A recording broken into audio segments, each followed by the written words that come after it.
The latest on election results, several candidates backed by former President Trump won big in Tuesday night's primaries. And our Joe Khalil now has more from Washington on the races in Wisconsin, Connecticut, and Vermont. Good morning again, Joe.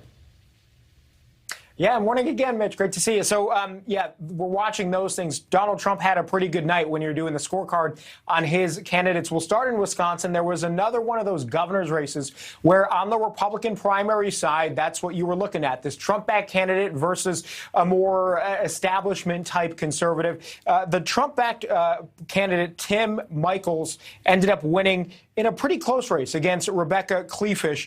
He pulled it out after Kleefisch at one point appeared to be sort of running away with the race a couple of months ago.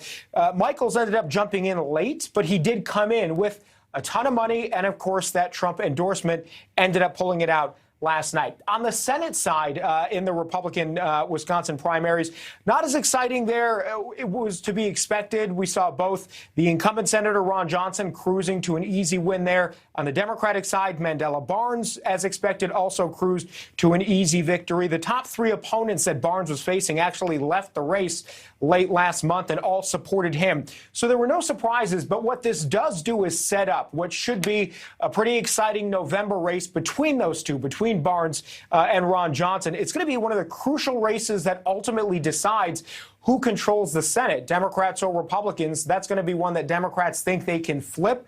A crucial race. All of us are going to be watching that one come November. Let's move over to Minnesota now. The race that was the most high profile there was progressive Congresswoman and member of the squad, Ilhan Omar, and she just barely hung on to her seat last night. She had a 2 percentage point victory against Don Samuels, a more moderate candidate who was trying to challenge her on the Democratic side. He ran sort of a pro-law enforcement campaign, again, coming just within 2 points of beating Ilhan Omar.